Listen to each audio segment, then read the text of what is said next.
budaya positif, Ibu Bapak, ada 5 kebutuhan dasar manusia. Kebutuhan dasar manusia yang pertama, kebutuhan untuk bertahan hidup, survival, kasih sayang, dan rasa diterima, love and belonging, kebebasan, freedom, kesenangan, fun, dan kepuasan awal. Ibu Bapak, ketika seorang murid melakukan suatu perbuatan yang bertentangan dengan nilai-nilai kebajikan atau melanggar peraturan yang itu sebenarnya dikarenakan mereka gagal memenuhi kebutuhan dasar mereka.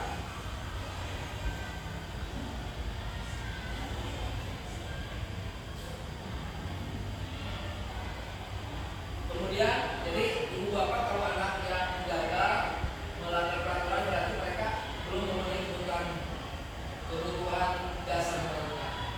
Kebutuhan bertahan hidup, survival adalah kebutuhan yang bersifat psikologis untuk bertahan hidup, misalnya kesehatan, rumah, dan makanan. Anak-anak untuk kebutuhan bertahan hidup yaitu di kelas, di sekolah sebelum berangkat mereka makan terlebih dahulu, sarapan terlebih dahulu, itu merupakan kebutuhan bertahan hidup. Kemudian kasih sayang dan rasa diterima. Kebutuhan untuk diterima, kebutuhan ini dan 3 kebutuhan berikutnya adalah kebutuhan psikologis. Kebutuhan untuk disayangi dan diterima meliputi kebutuhan akan hubungan dan koneksi sosial. Kebutuhan untuk memberi dan menerima kasih sayang, dan kebutuhan untuk merasa menjadi bagian dari suatu kelompok.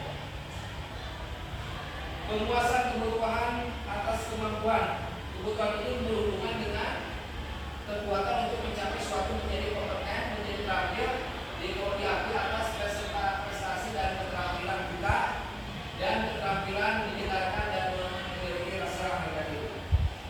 Kemudian kebebasan, kemudian atau pilihan. Kebutuhan untuk bebas adalah kebutuhan akan kemandirian, otonomi, milik pilihan, dan kemampuan mengendalikan arah hidup seseorang. Jadi ibu bapak, yang namanya siswa itu harus memenuhi 5 kebutuhan tersebut. Kebutuhan akan kesenangan adalah kebutuhan untuk mencari kesenangan bermain, tertawa, bayangkan hidup tanpa kenikmatan apapun betapa menyedihkan. Biasa membuka kebutuhan akan kesenangan dengan baik. Jadi ibu bapak nanti kalau di kelas, supaya kebutuhan kesenangan ini jadikanlah kelas menyenangkan, membuat pembelajaran yang menyenangkan untuk anak-anak. Itulah mengenai sebelum mulai positif, bagaimana kebutuhan 5 dasar yang harus dipenuhi oleh siswa. Dari siswa yang pertama tadi kebutuhan untuk bertahan hidup, bagaimana dia bisa bertahan hidup, sila makan, minum, yang kemudian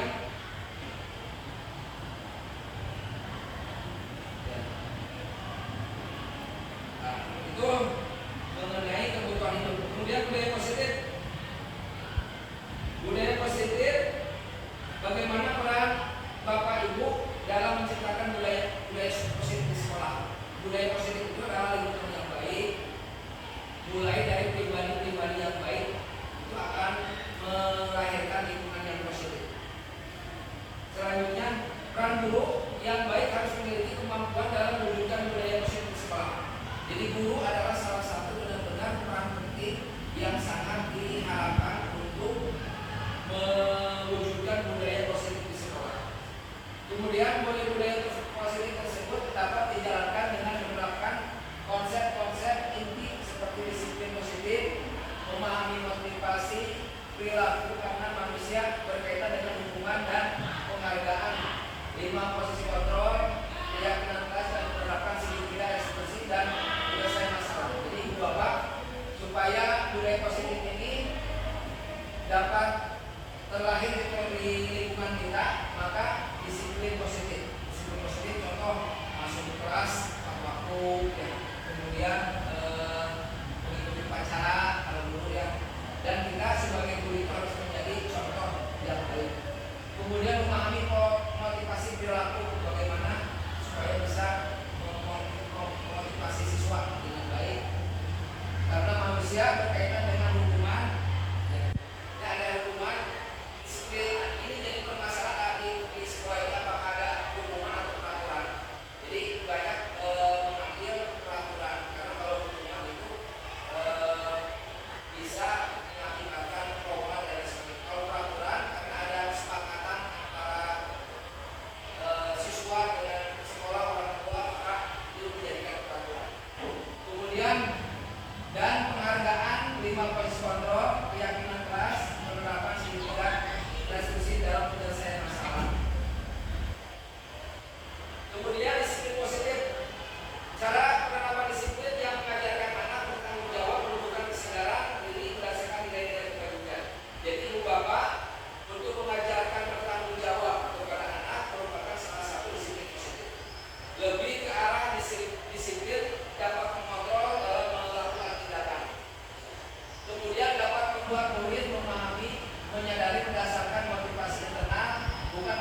kemudian untuk mendapatkan imbalan penghargaan dari orang lain.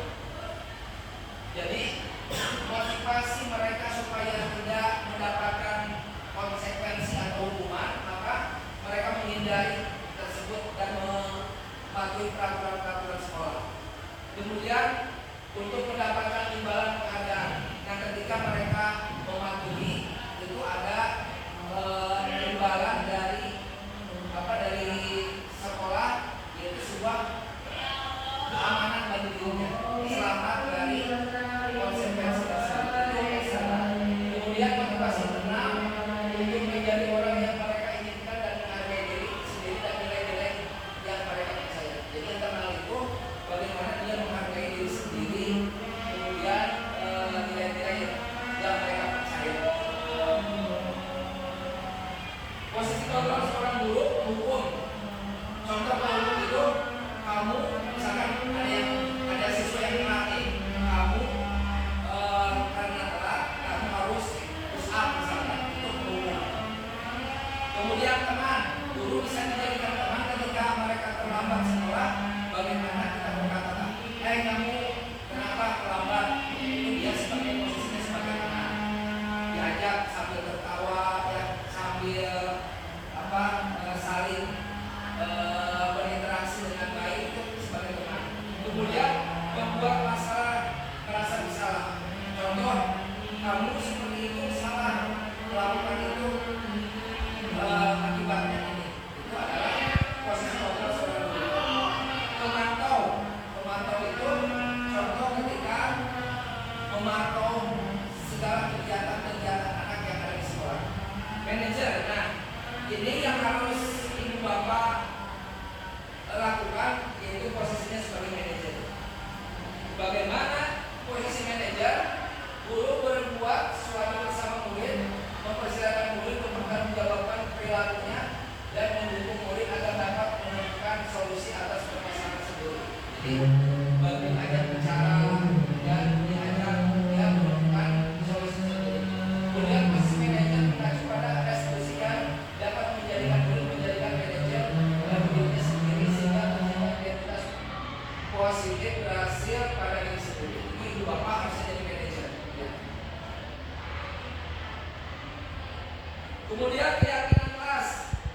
Keyakinan kelas itu guru berperan dalam mewujudkan terbentuknya keyakinan kelas sekolah dengan adanya kesepakatan antara guru dan murid. Jadi ibu bapak di kelas buat peraturan kelas ya, disiplin kelas, apa maksud dia? Itu merupakan salah satu keyakinan kelas atau keyakinan sekolah. Peraturan-peraturan yang dibuat oleh sekolah itu adalah keyakinan sekolah. Kalau keyakinan kelas itu sama wali kelas.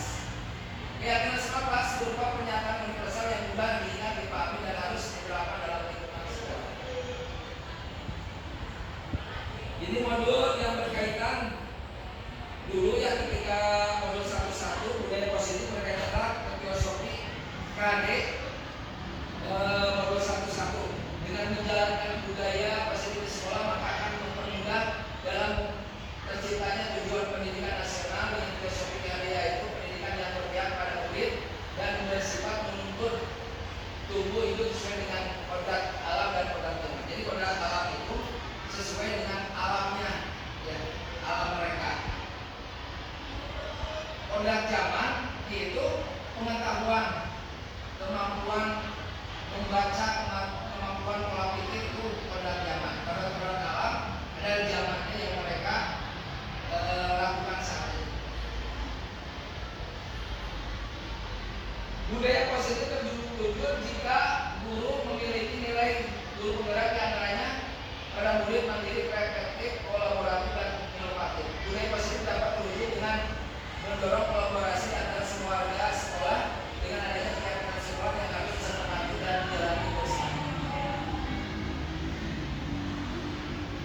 Kemudian salah satu perubahan yang diinginkan sebagai visi guru penggerak adalah terbentuknya budaya positif yang dikelola sekolah nyaman, aman, berpihak pada murid. Untuk mewujudkan visi guru penggerak tersebut dengan pembuatan prakarsa perubahan sebagai filosofi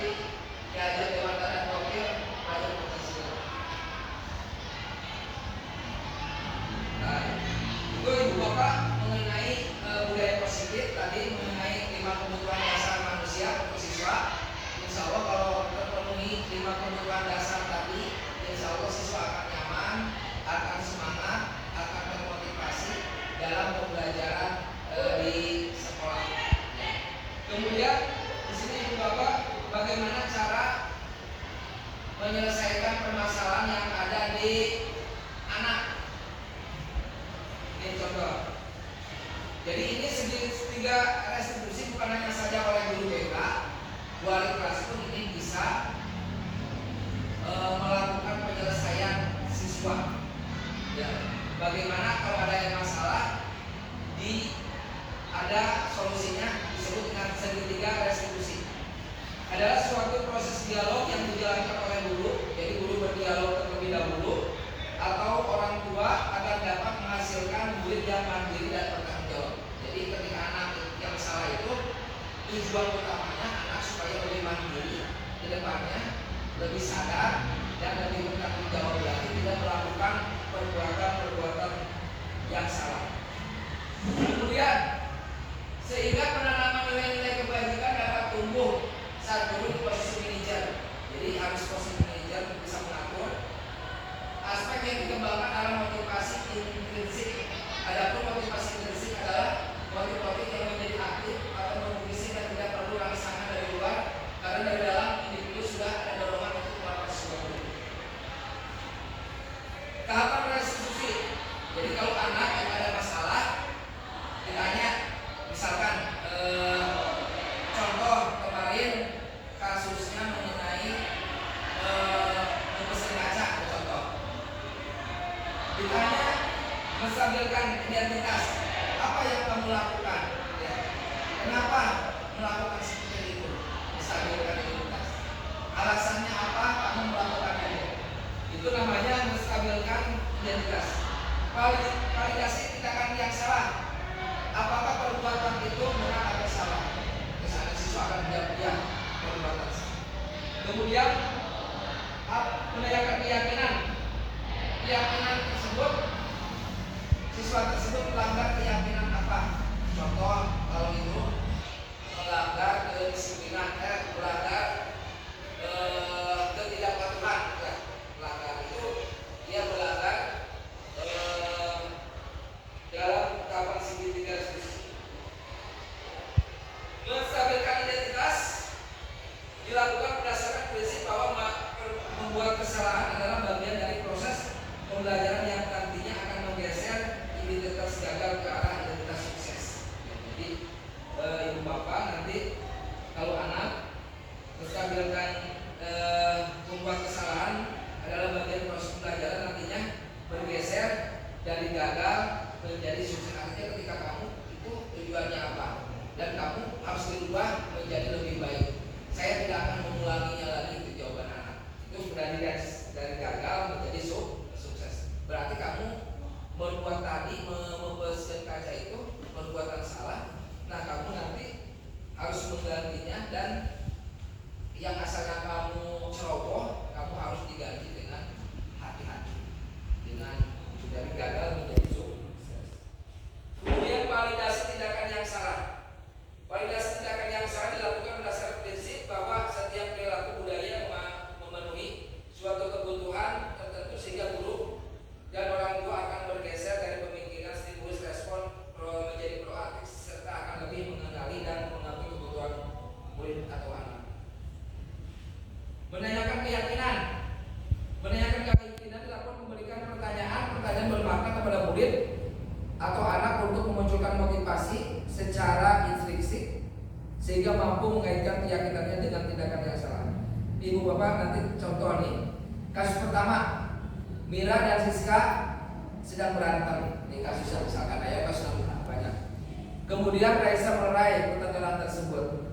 Mira tidak menerima nasihat dari Raisa dengan tindakan kurang enak dengan nada nyolot. Kemudian Raisa memukul Mira dengan pelan.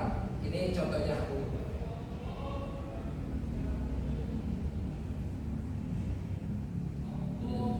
Kedengaran ya Pak? Suara anak. Belum dengar.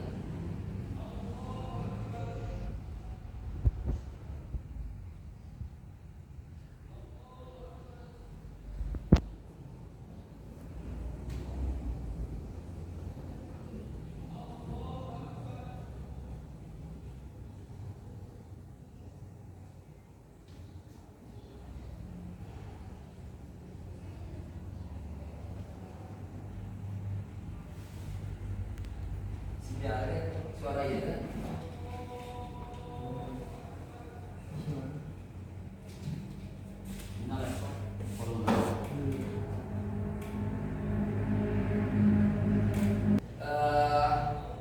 Melerai Mira dan Siska yang sedang bertengkar, kemudian si Miranya nyolot, kemudian ini memukul. Nah, pertama saya menanyakan, Mira, Reisa, apa yang kamu lakukan? Saya melakukan kesalahan Pak, yaitu dia memukul. Kenapa kamu memukul? Ya. Kenapa kamu memukul? Kata Raisa, dianya Pak meledek kan, dia meledek seolah-olah kan Raisa itu kelas Raisa itu kelas 9, itu kelas 7 kan. Jadi ditanya dulu identitasnya, kesalahannya. Apa yang kamu lakukan? Apakah salah? Salah. Kemudian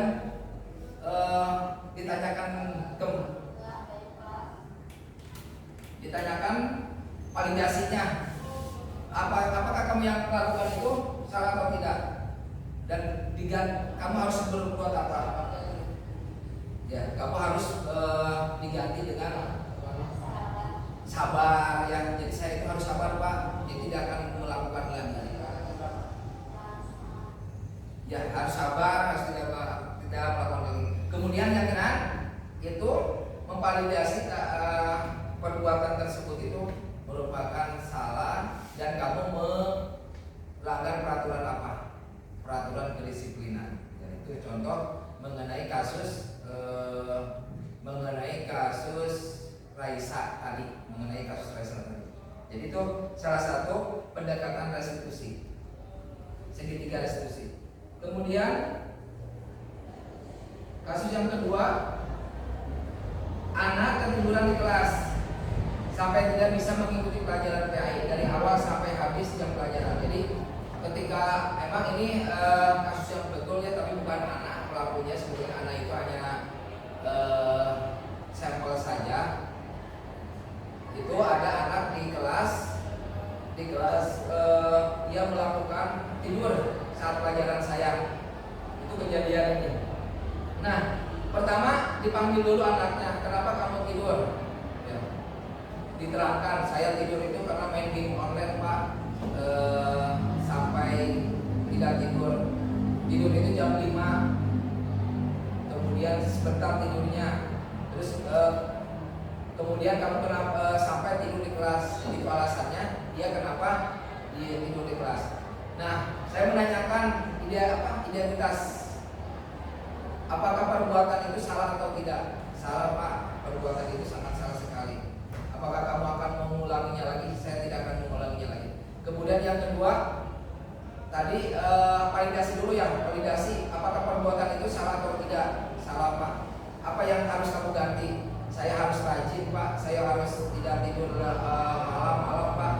Saya harus lebih melihat waktu tidur ya, kalau tidur sehingga nanti pas pembelajaran dengan Bapak saya lebih fresh, lebih segar dan mengikutinya dengan baik. Kemudian yang ketiga mengenai keyakinan kelas, peraturan apa yang kamu telah langgar sehingga kamu melakukan tidur di kelas, yaitu masalah kedisiplinan ya. Dia menjauh kedisiplinan Pak.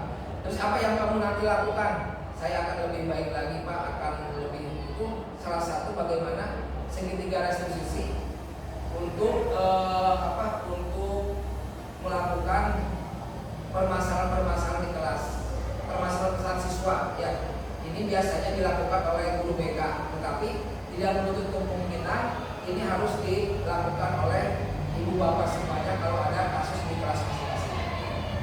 Nah ibu bapak seperti itu. Ada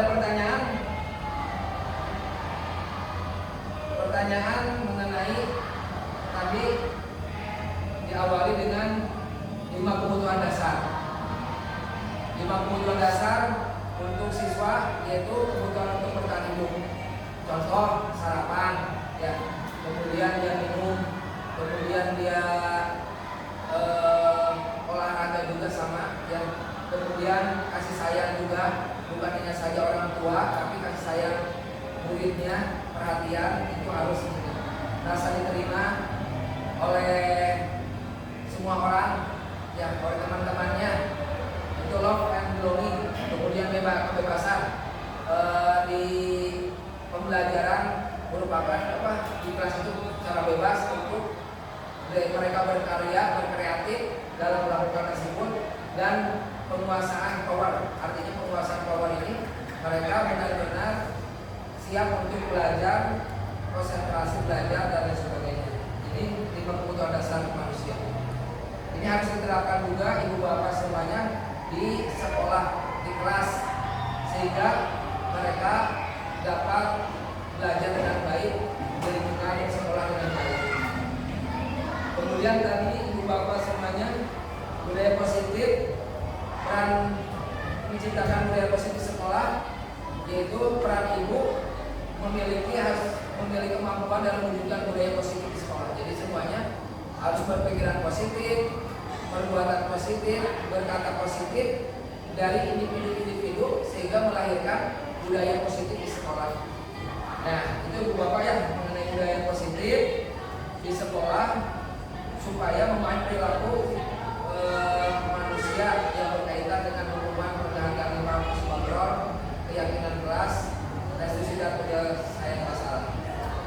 Disiplin positif tadi contohnya masuk kelas tepat waktu, mengikuti upacara, ya, berpakaian rapi, ya, berpakaian rapi dan lain sebagainya, bisa melahirkan disiplin positif.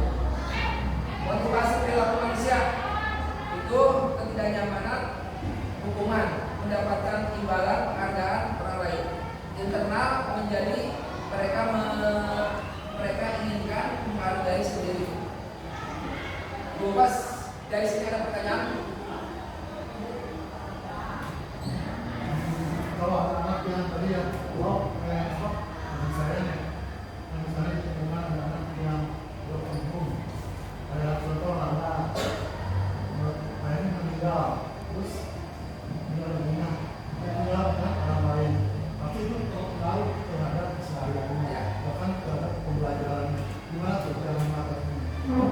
Untuk cara mengatasi secara ideal ya, sekolah mengatasi siswa yang kurang perhatian, diantaranya broken home akibat perceraian, kemudian atau ditinggalkan oleh orang tuanya meninggal, kemudian dia di lingkungan sekolah kelihatannya merasa terasingkan, mulai dari pakaiannya lusuh ya, kemudian dia tidak bisa mungkin berinteraksi karena minder dan sebagainya. Ini bagaimana sekolah mengatasi hal seperti itu.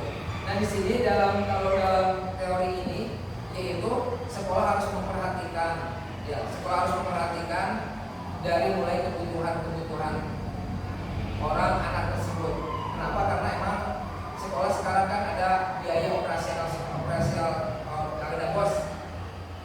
sekolah, maka di sanalah itu salah satunya sekolah harus bisa memperhatikan anak yang seperti itu, dari pakaiannya diberikan, kemudian kalau secara sosialnya itu silakan guru memberikan motivasi, memberikan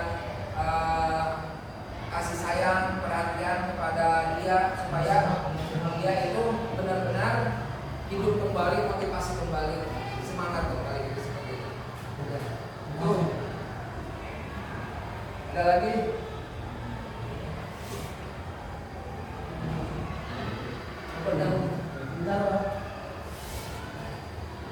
Permasalahan yang terjadi di sekolah itu dari yang mana jadwalnya sekolah itu menjadi sering berulang-ulang. Bagaimana caranya agar kejadian-kejadian itu disadari oleh siswa, jangan sampai dia itu terus berulang kembali. Ya, terima kasih atas pertanyaan dari Pak Heri. Pertanyaannya cukup bagus sekali, cukup berlian.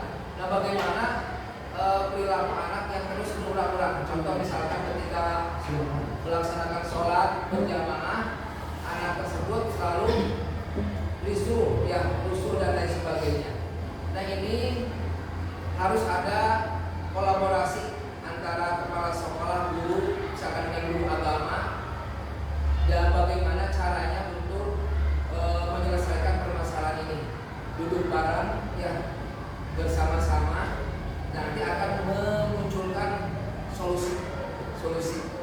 Nah, disinilah mungkin kelemahan kita, yaitu kurang kolaborasi ya, kurang hubungan dengan kepala sekolah dan lain sebagainya, sehingga saling mengandalkan sholat, misalkan saling mengandalkan guru agama, terus upacara saling mengandalkan kesiswaan saja, kemudian saling mengandalkan masing-masing. Nah, kalau guru kompak semuanya, insya Allah Pak tidak akan terulang lagi. Kemudian upacara sebetulnya hanya visual saja. Nah, di sana itu harus benar-benar permasalahannya harus diangkat sebetulnya. Memang ini tuh permasalahan yang kelihatan kecil tapi terulang-ulang. Upacara yang tidak rapi. Nah, duduk bareng antara kesiswaan, kepala sekolah, guru-guru membahas itu khusus tentang upacara, apakah benar-benar dirapikan terlebih dahulu barisannya dan lain sebagainya. Kalau tidak seperti itu mungkin tidak ada solusi karena mengandalkan salah satu kesiswaan saja. Jadi Pak, jadi duduk bareng, solusi yang baik, bagaimana caranya untuk bisa memimpin modal sholat nih. Sholat itu sholat berjamaah ada saja. Nah, kalau misalkan oleh kepala sekolah, guru diwajibkan turun semuanya untuk melaksanakan sholat berjamaah, saya yakin anak pun akan malu, akan takut ya. Karena apa? Karena guru ikut melakukan sholat berjamaah. Nah, disinilah harus ada kerjasama, kolaborasi antara guru dan murid, dan guru dengan kepala sekolah untuk menyelesaikan masalah-masalah. Ada lagi untuk anak melakukan pelanggaran, apakah boleh memberikan hukuman atau tidak? Nah, hukuman ini bukan hukuman, yaitu salah satunya peraturan atau konsekuensi yang dibuat oleh sekolah. Nah, ketika misalkan dia melakukan pelanggaran ini, maka konsekuensinya seperti itu. Yaitu boleh-boleh saja untuk konsekuensi peraturan-peraturan yang ada itu tetap dijalankan, karena itu kesepakatan sekolah, keyakinan sekolah, keyakinan kelas pun.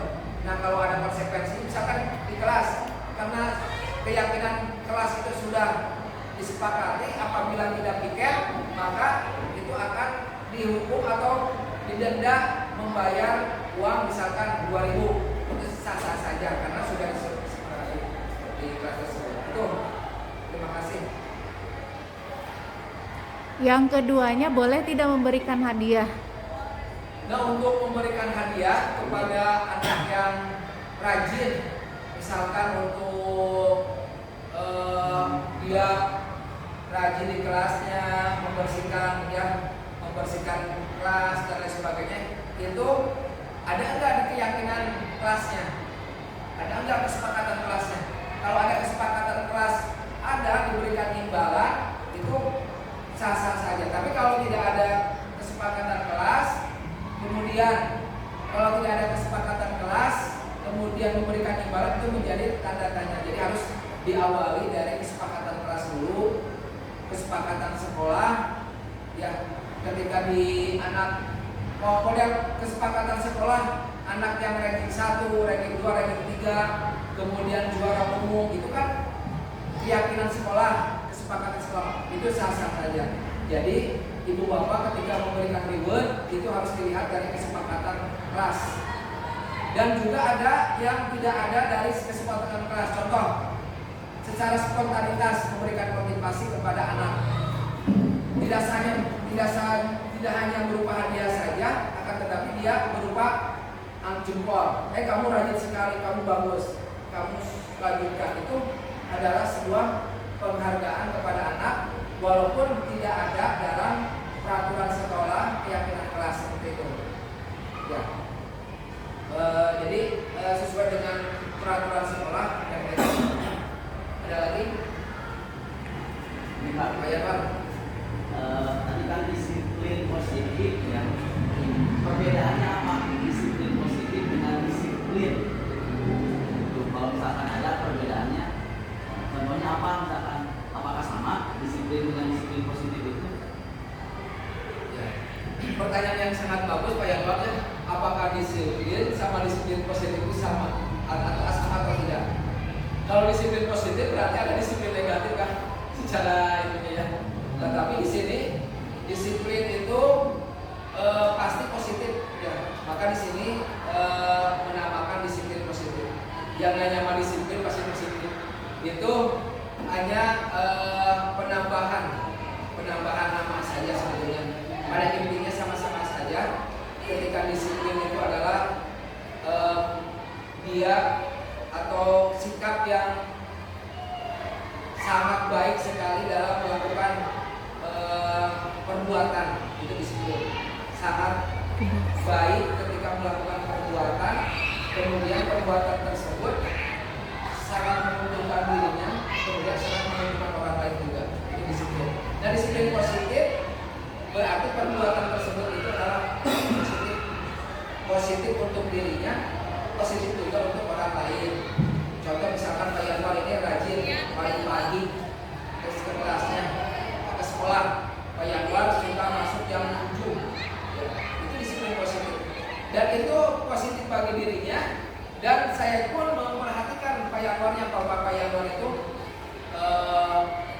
pagi-pagi ke sekolahnya. Itu menjadi contoh bagi saya. Itu nilai-nilai positifnya. Jadi positif bagi Pak Yanwar sendiri, juga positif bagi orang lain sebagai contoh untuk bisa melakukan disiplin positif tersebut. Contoh misalkan menghadiri upacara, itu disiplin positif. Nah di sana itu ada poin-poinnya, ada level-levelnya. Apakah pertama datangnya, apakah dia itu anak itu akan menilai. Ya, akan menilai. Ini bapak ini pertama, yang kedua, kemudian posisi barisan pun anak-anak menilai sebetulnya walaupun dia tidak berkata-kata, kemudian menilai. Dari pakaian juga itu akan mereka menilai juga. Ya, itu disiplin positif. Disiplin positif itu ketika terlihatnya positif, ketika perbuatannya positif, dan menjadi positif bagi dirinya juga bagi orang lain. Ada lagi? Pak Faisal terkait permasalahan anak. Nah, kalau dulu kan ketika anak melakukan salah, istilahnya kalau dia tengkar itu tidak jadi masalah. Nah, kalau sekarang itu kan ada aturan-aturannya. Nah, kalau Bapak Irwan sendiri lebih suka ke aturan dulu atau aturan sekarang? Alasannya? ya, untuk terima kasih Pak Faisal ya, pertanyaan yang cukup bagus karena emang saya ini adalah produk dari kurikulum dulu, dan kurikulum dulu itu belum ada yang namanya hak asasi manusia. Kalau melanggar itu tidak sampai di sanksi atau dihukum ya, apalagi kalau ada melaporkan. Orang tua pun ketika itu tidak melaporkan. Contoh dulu ketika saya pernah ditempeleng, kemudian dijewer sampai telinga panas, itu tidak, orang tua pun tidak apa-apa ya, tidak apa-apa walaupun memang orang tua sedikit gitu kan, kalau ada yang ini sedikit gitu, tapi sudah budaya tidak menjadi masalah. Tapi kalau sekarang itu emang ada undang-undangnya, ada undang HAM dan lain sebagainya, maka kurikulum pun harus menyesuaikan. Kurikulum pun harus menyesuaikan dengan peraturan-peraturan yang ada. Makanya ada tadi solusinya, ada segitiga restriksi. Kemudian konsekuensinya tidak sampai terjadi pada anak itu berakibat fatal yang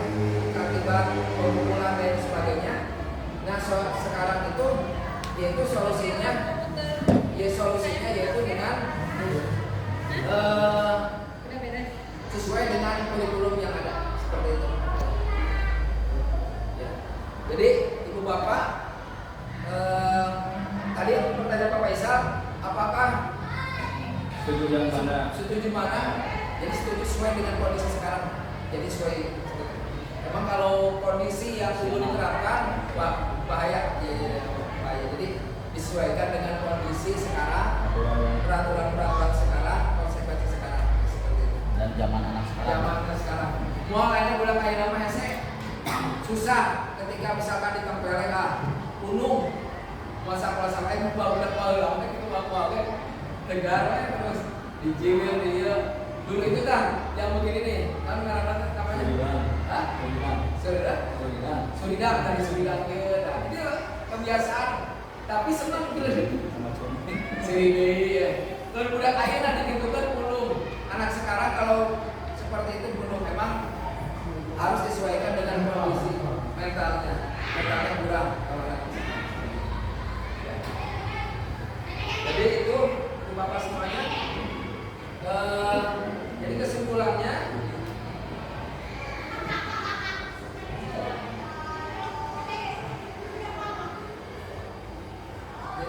pertanyaan-pertanyaan tadi dari Pak Opi ya tadi pertanyaan apa Opi? Kasih sayang. Jadi sekolah harus bisa memberikan solusi kepada anak tersebut yaitu memfasilitasi dengan biaya operasional yang ada, diperhatikan segala kebutuhan-kebutuhan yang ada, kemudian kalau di kelas diperhatikan pembelajarannya, diperhatikan itunya supaya sesuai atau sama dengan yang lainnya. Kemudian pertanyaan dari Pak Heri, pertanyaan mengenai aturan yang terjadi berulang-ulang. Aturan yang terjadi berulang-ulang di sekolah. Kenapa? Misalkan upacara seperti itu di sana jawabannya harus kolaborasi kepala sekolah, guru-guru ya untuk menyelesaikan masalah tersebut. Insya Allah akan terselesaikan masalah tersebut. Model upacara itu dari dulu saya Pak Yamar ya kesini itu zaman Bu Heni juga sama ya. Zaman Bu Heni, zaman Pak Yadi itu masih seperti itu bukan sepertinya hal terkecil tapi harus dibicarakan itu, benar-benar harus dibicarakan oleh semua pihak. Kemudian Pak Yadwar tadi pertanyaannya mengenai perbedaan disiplin positif dengan disiplin ya sama saja sebetulnya, yaitu perbuatan yang baik yang kita lakukan itu disiplin. Yang positif itu luas, perbuatan baik seperti apa yang kita lakukan itu disebut disiplin positif. Contohnya tadi Pak Yadwar masuk pagi-pagi, saya menyaksikan itu disiplin positif. Disiplin untuk dirinya dan juga disiplin untuk orang lain. Dan pertanyaan terakhir tadi saya menyimpulkan dari Pak Faisal, bagaimana Pak Faisal tadi apakah hukuman yang dulu zaman dulu ketika di Tempeleng kemudian di jewer, dikepret dan lain sebagainya itu tidak jadi masalah. Kenapa sekarang menjadi masalah? Karena emang aturannya, zamannya, ya orang-orangnya beda, orang tuanya beda. Dulu kalau orang tua dulu itu memang mereka ikhlas menyekolahkan, ya kalau mereka ikhlas bukan orang tua sekarang nggak ikhlas karena orang tua sekarang mungkin lebih paham lagi dengan aturan-aturan yang ada mengenai apabila ada penganiayaan misalkan ya di sekolah itu mereka akan laporkan ya. Makanya berhati-hati, lakukan sesuai dengan apa aturan tadi penyelesaiannya yaitu dengan segitiga restitusi, kemudian sesuai dengan peraturan-peraturan yang ada ya seperti itu. Ibu Bapak terima kasih ya, masih ada waktu berapa menit lagi masih ada waktu mengenai pembelajaran diskusi mengenai